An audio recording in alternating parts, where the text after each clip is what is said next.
시골에 홀로 사는 부인 한 사람이 과부죠. 그러니까 혼자 사니까 수탉을 몇 마리를 키웠습니다. 그런데 이 수탉은 아침 때가 되면은 소리를 외치면서 이 부인은 하루 일과를 시작하게 됐습니다. 그러면서 그 수탉을 가만히 보니까 수탉이 우니까 일정한 시간에 우니까 동쪽에 해가 떠오른단 말입니다. 그리 부인이 생각하기를 저 동쪽의 해는 우리 닭이 우니까 해가 솟아오르는구나. 혹시 한 마리를 가지고 키우다가 죽어버리면 해가 떠오르지 않으니까 두 마리, 세 마리를 함께 키웠어요. 그런데 이 부인이 동네 사람들과 사이가 좋지 못해서 부득이 이사를 하게 됐는데 이사하게 된 동기 가운데 진짜 동기는 이 과부 마음속으로는 동네 사람들이 다 자기 혜택을 입고 사는 줄 알았어요. 동네 사람들이 아침에 해가 뜨는 것은 우리 집에 수탉이 울어줌으로 인하여 해가 솟아났지. 내가 이 수탉을 데리고 가버리면 이 동네는 해가 뜨지 않는다. 그리고 보따리를 싸가지고 수탉 3마리를 가지고 동네를 떠났어요. 먼 곳으로 갔어요.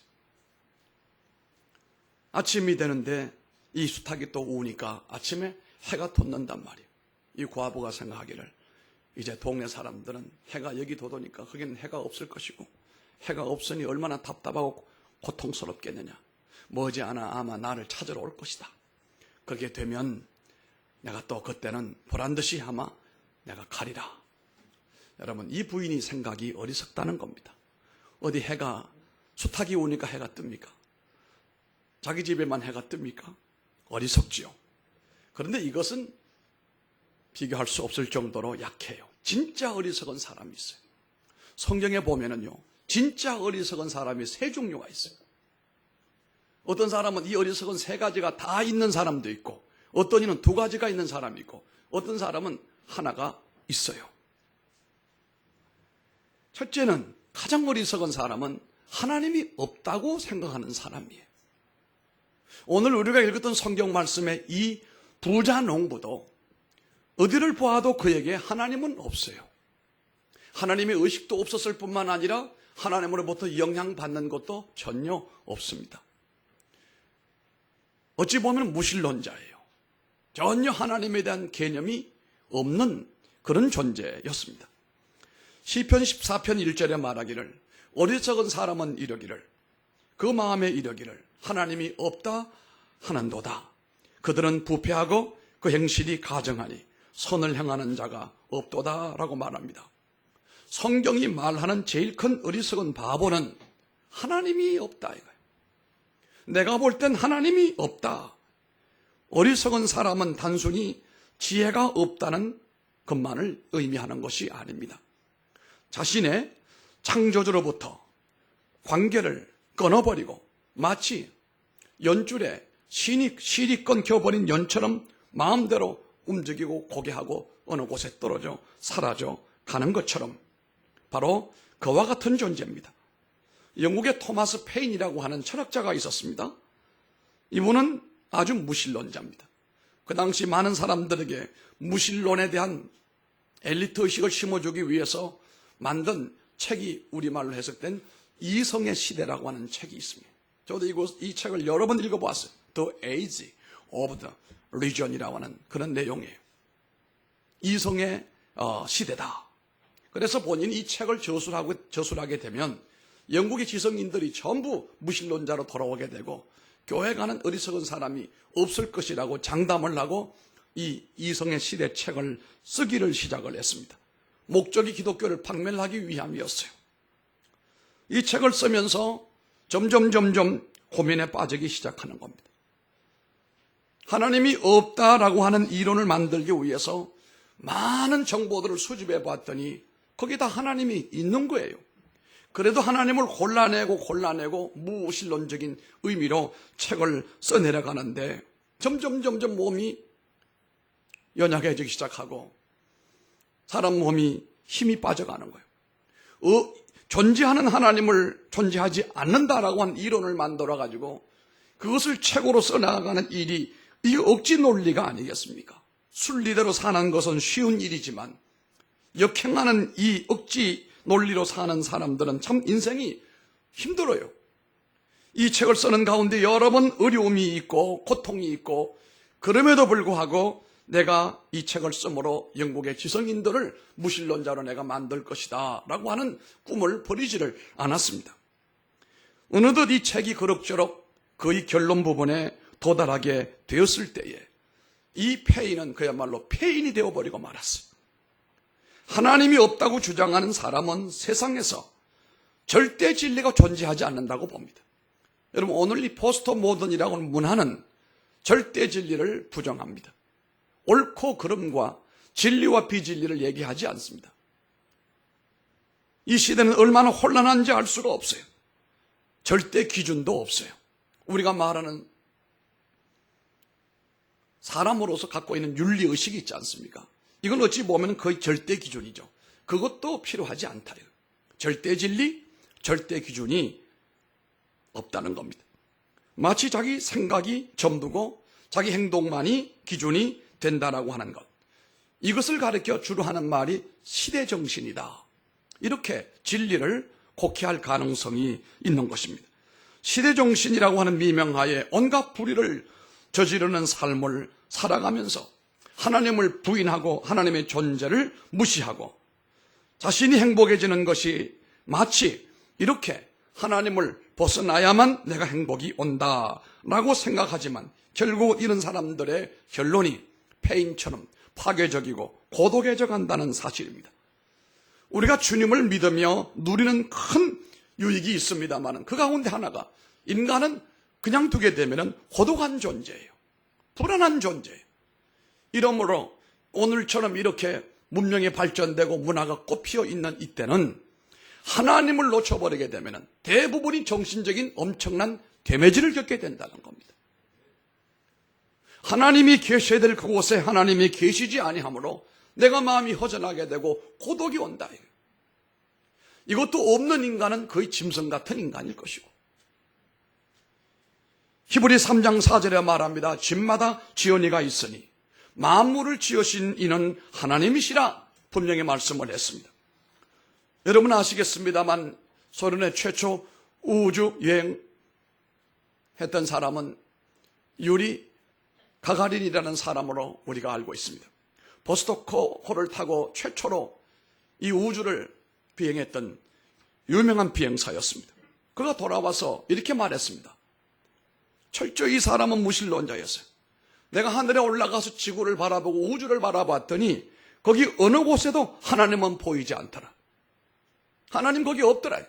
천국 하는데 내가 있는 곳이 거의 천국과 가까운 곳인데 아무리 봐도 거기 하나님은 없더라. 하나님을 모독을 했습니다. 그런데 그가 34살의 비행사고로 죽습니다. 이때 사람들이 저렇게 하나님을 모독하더니 저렇게 죽는구나, 그렇게 평가를 했다는 겁니다. 반면에 여러분 잘 아시는 미국의 우주 여행을 했던 세 사람이 있는데 그 중에 한 사람이 여러분 잘 아는 닐 암스트롱이라는 사람이에요. 대머리가 아주 훌렁 까진 사람. 닐 암스트롱은 달에 첫 발을 딛고 온 사람이거든요. 그리고 돌아와서 기자회견을 할 때 본인이 이렇게 얘기를 했습니다.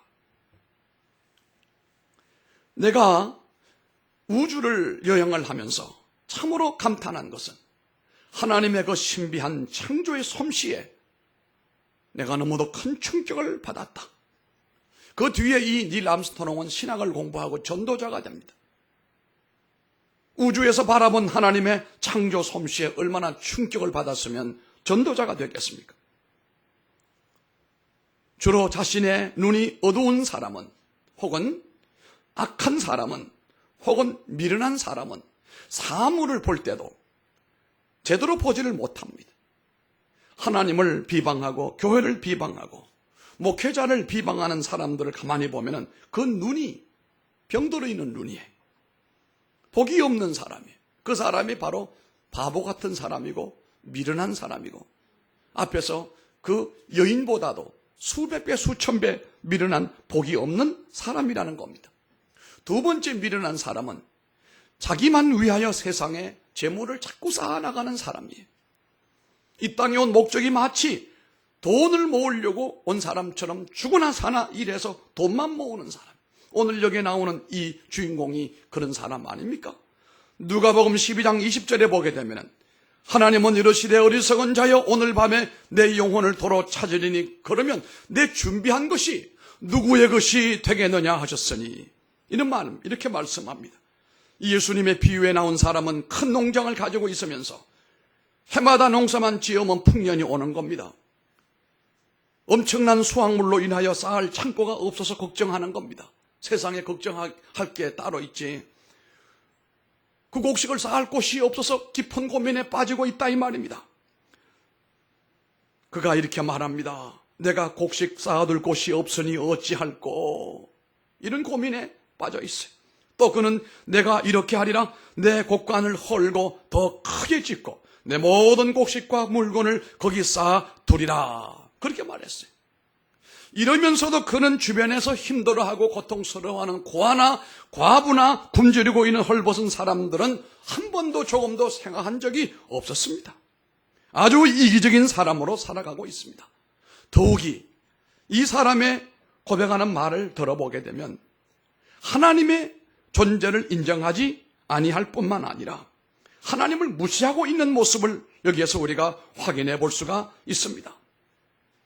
우리가 태어날 때 다 벗은 몸으로 벌거벗은 몸으로 적신으로 태어났지 않습니까? 사람이 누리고 있는 것은 지금 너무 많아졌는데 여전히 없다고 불평을 하면서 누리고 있는 것보다는 누리지 못한 것에 대한 불평과 불만과 이런 장애자가 우리 주변에 너무도 많은 겁니다. 어디 그것뿐입니까? 세상에 재물을 쌓아두면 영원히 제 것이 되는 줄로 착각을 하는 거예요. 여기다 내가 많이 쌓아두게 되면 이것이 영원히 내 소유가 될 줄로 압니다만 성경은 말하잖아요. 그날 밤에 하나님이 그 생명을 거둬가 버리면 이 모든 것이 누구 것이 되겠느냐. 어리석은 자여 오늘 밤에 내 영혼을 도로 찾으리니 그러면 내 준비한 것이 누구의 것이 되겠느냐 이렇게 묻고 있습니다. 그리고 말씀하시기를 자기를 위하여 재물을 쌓아두고 하나님께 대하여 부요하지 못한 자가 이와 같으니라. 비유로 말씀을 한 겁니다. 하나님의 뜻대로 써둔 것만 이 영원히 내 것이 되는 것이고 오늘 본문의 어리석은 부자처럼 되지 않기를 바랍니다. 이 부자는 무엇이 문제입니까? 가진 것은 많고 물질은 많고 땅은 많지만 첫째 하나님이 주신 재물로 하나님께 감사하지 않고 영광을 돌리지 못하는 바보예요. 우리가 모든 것은 위로부터 내려온 것인 줄로 알고 나의 지식이나 지능이나 내 모든 소유나 내 모든 것이 다 모든 것이 주께로부터 왔으니 이 모든 것을 주께 드리나이다.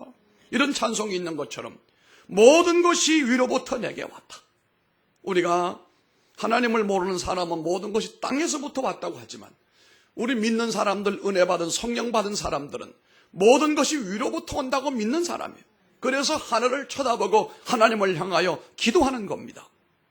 여러분에게 주어진 것 전부 다 하나님의 것인 줄로 알기를 바랍니다. 두 번째, 이 부자의 불행했던 바보는 그는 재물이 영원히 제 것인 줄로 알았어요. 특히 여기 보면 나의 곡식, 나의 창고, 심지어 영혼도 자기 영혼인 줄 알고 내 영혼아 그렇게 말하고 있습니다. 우리가 어린 아이들이 태어나가지고 자랄 때 가만히 보면은 이제 말을 할 때 말하는 단계를 가만히 보면은 어느 정도 말이 진행되다가 모든 말의 주어가 자기가 되는 거예요. 내가 이렇게 된단 말이에요. 이러면서 그때는 이 내가라고 하는 것은 아이들에게 있어서 성장의 하나의 사인입니다. 성숙해지기 시작하고 정체성이 형성이 되어지게 되고 자기가 누군지 자기 주관적인 생각이 생기면서 드디어 아무것도 아닌 줄 알았더니 아이가 내 것이라고 하고 내가 한다고 그러고 이럴 때에 한 아이로서의 정체성이 함량되기 때문에 좋은 현상이에요. 만약에 아이들 가운데 내가가 없어지게 되면 나중에 어른이 돼가지고도 주인의식이 없고 주체식이 약해지게 되는 거예요.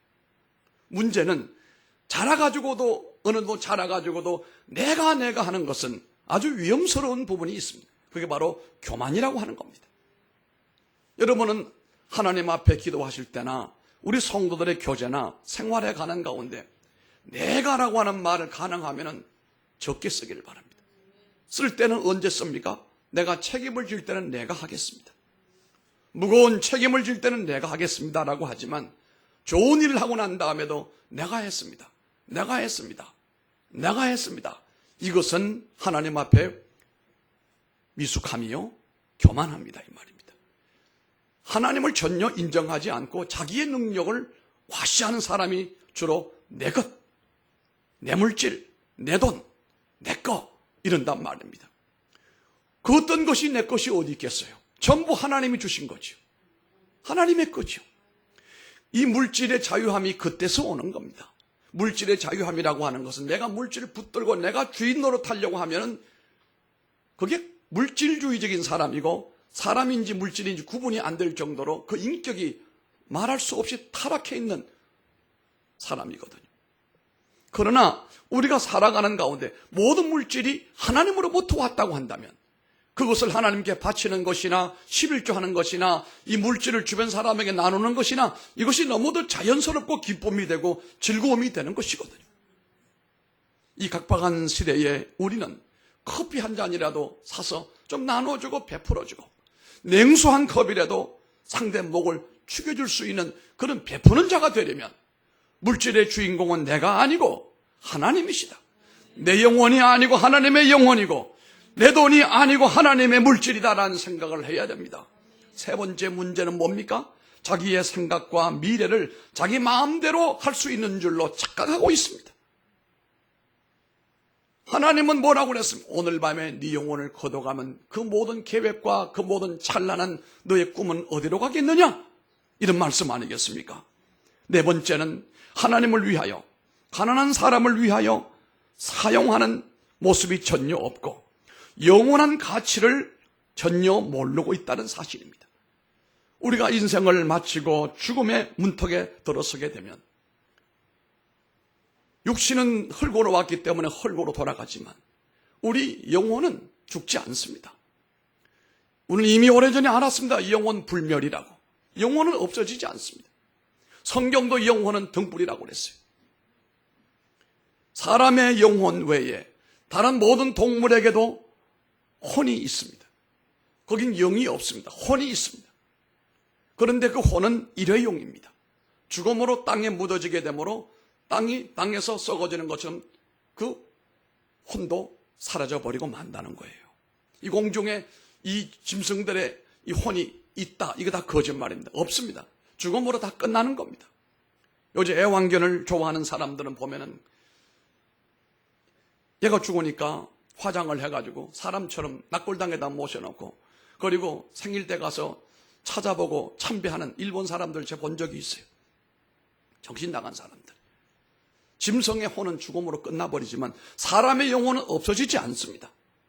사람의 영혼은 예수 그리스도를 통해서 천국으로 가든지 그 은총을 입지 못한 자는 지옥으로 가든지 둘 중에 하나로 떨어지게 되어 있는 줄로 믿으시면 아멘 하기 바랍니다. 하나님이 없이 산다는 것이 결국은 가장 어리석은 겁니다. 하나님이 없는 물질, 하나님이 없는 내 영혼, 하나님이 없는 미래, 전부 이것은 불행한 결과를 만들게 된다는 겁니다. 하나님은 하나님께 드리고 바치는 사람을 좋아하십니다. 왜요? 축복하시기 위하여. 하나님이 만드신 피조물이 만드신 창조주 하나님을 향하여 찬양하고 예배하고 그를 공경하는 일을 하나님이 좋아하신다는 겁니다. 왜요? 그들을 축복하시기 위하여. 항상 하나님이 먼저 은혜를 우리들에게 베풀어 주셨어요. 인간을 창조하시고 우리 그 인간에게 휴식을 주시고 난 다음에 천지 만물을 만드실 때 하나님이 일주일 동안 그렇게 일하시고 우리들에게는 태어나자마자 만드시자마자 휴식하게 하는 샤밧, 안식일을 주신 거예요. 인간은 지음을 받고 쉬고 그 다음에 일하는 모습 속에서 하나님의 인간에 대한 배려에 감사해야 됩니다. 하나님은 여러분을 극진히 사랑하시고 돌보고 계심을 알기를 바랍니다. 여러분의 믿음이 뜨겁지 못해도 하나님은 여러분을 사랑하십니다. 믿음으로 사는 자 하나님이 더욱 사랑한 줄을 믿습니다. 하나님께서 우리가 아직 죄인 되었을 때에 먼저 독생자를 우리들에게 먼저 보내주셨어요. 우리가 예수 믿고 우리가 하나님을 사랑하는 게 아니었어요. 하나님이 독생자를 먼저 우리들에게 보내주신 거예요. 이제는 우리가 받은 이 은혜에 대하여 먼저 손을 펴서 하나님 앞에 드릴 줄 알아야 됩니다. 성도는 하나님께 드림의 사람이 되어야 돼요. 여러분의 재단이 인색하면 축복의 비가 내리지 아니합니다. 응답이 임하지 않습니다. 사무엘상 2장 30절에 말합니다. 하나님을 멸시하는 자는 하나님이 경멸히 여기시고 하나님을 존중히 여기는 자는 하나님이 존중히 여기시리라 말씀했거든요. 하나님을 섬기는 자는 하나님이 그에게 섬김을 주신다는 겁니다. 야곱은 창세기 27장 27절에 보면은 야곱이 별미를 만들어 나의 많은 아버지에게, 입맛을 잃어버린 아버지에게 극진히 대접을 하고 난 다음에 그가 장자의 복을 받았습니다. 어린아이의 도시락을 가지고 오병이의 기적을 체험했던 수많은 사람들처럼 말입니다. 오늘 이 맥주 감사절을 통하여 하나님 앞에 우리가 귀한 것 드리는 이 시간에 우리 하나님이 여러분들을 축복하시기를 원합니다. 이 맥주 감사절은 하나님의 축복의 통로가 된 것임을 알기를 바랍니다. 6개월 동안 뿐만 아니라 지금까지의 중요한 하나님의 그 은혜로 말미암아 오늘 이렇게 맥주 감사절이 하나님 앞에 드려지게 된 것에 대하여 감사와 영광을 돌리시길 바랍니다. 우리 하나님은 이 맥주절에 임하시고 여러분이 예물 위에 또한 더 많은 것을 채우실 줄로 믿습니다. 오늘 이 맥주 감사절이 나를 더 축복으로 인도하시는 축복의 통로가 되기를 축원합니다. 아주 어렵게 살던 과거에는 사탕 하나 가지고도 나눠 먹었다고 하잖아요. 찐빵 하나라도 먹기 어려운 시절이 있었습니다. 지금은 새로운 세대가 보리가 뭔지를 잘 모르는 사람이 있을 거예요. 그러나 여기 나이 드신 분들은 보리가 얼마나 소중한 생명의 양식이었는지 우리가 이 보리 하베스트 페스티벌이라고 하잖아요. 맥주 감사절은 하베스트 추수한 것 가운데 보리는 밀보다 일찍 거두는 것이거든요. 일찍 거둔 것 가운데 하나님 앞에 드린 것인데 지금은 보리가 잊혀져가는 식물이 될는지 몰라도 과거에는 우리의 주식이었어요. 과거에는 수리시설이 제대로 되지 않으면 벼농사 짓기가 어려웠어요. 수리시설이 이렇게 근대화, 현대화 된 것은 고작 해봐야 한 40년 정도밖에 되지 않아요. 그 이전에는 수리시설이 제대로 갖춰지지 않으면 우리네 그 환경 가운데는 장마비가 쏟아지게 되면 비가 많이 오잖아요. 태풍이 또 몰려온단 말이에요. 돌아오는 수요일부터 장마가 온다고 하는데 원래는 장마가 늦어지죠. 비가 주로 7, 8월에 3분의 2의 비가 쏟아지거든요. 엄청난 양의 비가 쏟아져요. 그러면 그 물들이 그냥 다 흘러가 버리고 저수지에 가둬놔야 할 물이 없기 때문에 벼농사 짓기가 어려우니까 주로 밭농사, 그중에 대표가 보리농사, 콩농사, 조농사 뭐 이런 농사를 지었죠. 그것이 주식이었어요. 저도 어릴 때 보리밥을 먹고 자랐어요. 지금은 보리밥 싫어요. 친구들이 보리밥집에 가자고 하면 안 가요.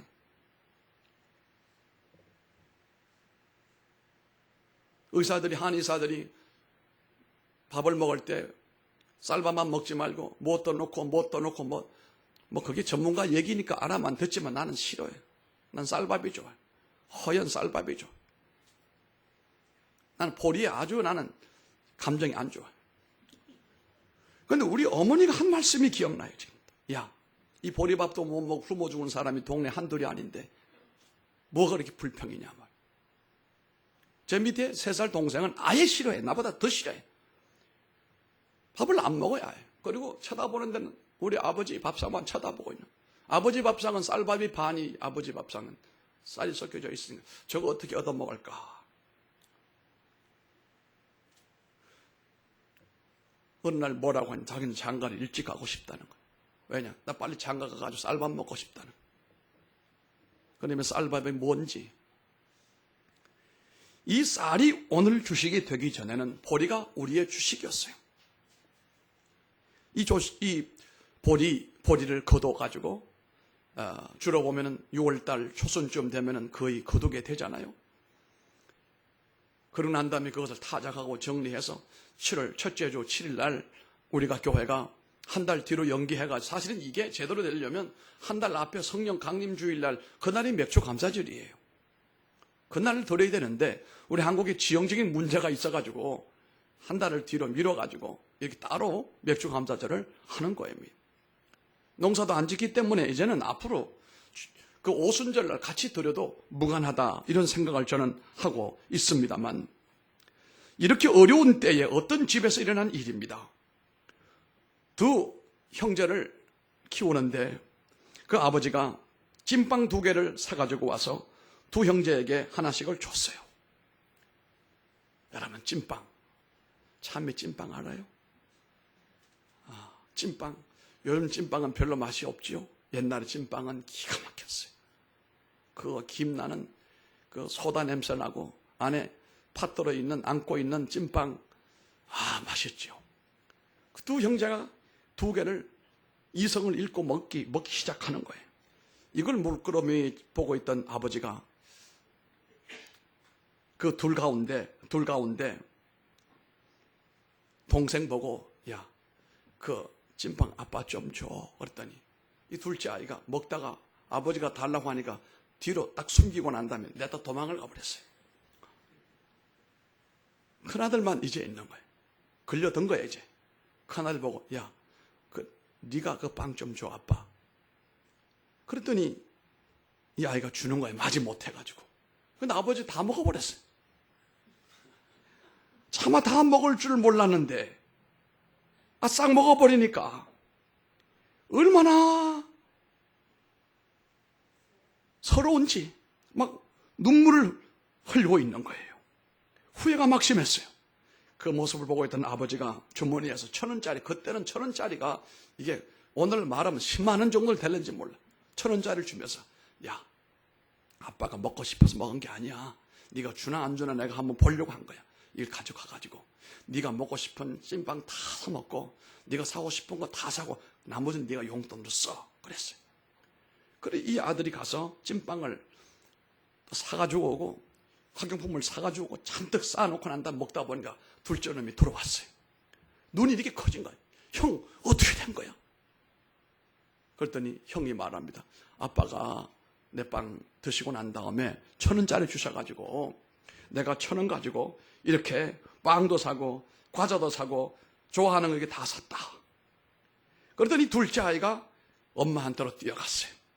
엄마한테 가서 아버지 빵 사드려야 되니까 돈을 달라고 때렸어요. 아버지 빵 사드리면 형처럼 아버지가 1,000원 줄 줄로 알고, 요건 아주 약삭빠른 사람 아닙니까? 이 절기를 이렇게 약삭빠르게 타산적으로 생각하고 드리는 사람은 하나님의 감사가 되지가 않아요.